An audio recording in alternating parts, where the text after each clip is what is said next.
Al Piccardo di Borzoli va di scena il match di alta classifica tra Sestrese e Sampierdarenese. Verde Stellati attualmente terzi in classifica a quota 37 punti alla ricerca di punti per accorciare il gap con la Praese seconda e ospiti invece intenzionati ad avvicinarsi alla zona playoff distante solo 5 punti.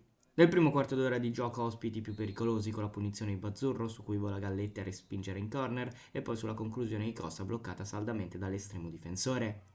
Al 22esimo i verdestellati segnano, su un traversone di Agostini Zanoli si coordina al volo e calcia a sfera che però prima di entrare viene sfiorata da traverso in posizione irregolare, rete quindi annullata correttamente dalla terna arbitrale per la posizione di offside del bomber di casa. Al 27esimo eroico il salvataggio di Agostini che vale quanto un gol, il terzino salva il risultato opponendosi alla conclusione a botta sicura di Ardigo. Al tramonto della prima frazione di gioco Trevigiano servito da Agostini calcia da posizione defilata a pallone sul fondo. Si conclude così un primo tempo di grande equilibrio e intensità, ripresa che si apre con la Sestrese in avanti alla ricerca del vantaggio. Al 47esimo Bulgarelli blocca il tentativo di traverso, mentre pochi minuti più tardi è sulla punizione di Moretti che Andreoni stacca più in alto di tutti con il pallone che però esce di pochissimo.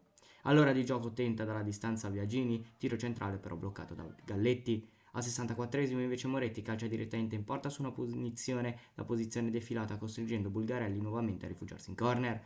E a 10 minuti dalla fine la volata di Agostini sulla sinistra semina il panico con il pallone poi messo al centro dell'area che trova la deviazione di Boffi che insacca in porta e firma la rete del vantaggio verde stellato. Si tratta così del sesto centro stagionale del giovane attaccante che sblocca la partita in favore dei padroni di casa. La Sestrese nel finale sfiora un paio di volte la rete del raddoppio, prima con Bruzzone, su cui è strepitosa la risposta con i piedi di puro istinto di Bulgarelli, e poi con la punizione di Moretti, salvata ancora una volta sulla linea dall'estremo difensore. Dopo soli 5 minuti di recupero, Akif fischia 3 volte. Al Piccardo, in casa propria, la Sestrese vince e torna a sorridere, rimane in scia di Praese al Bisole, consolidando la propria terza posizione in campionato. Sampierdarenese invece sempre ottava, a più 10 dalla zona playout e a meno 6 dalla zona playoff.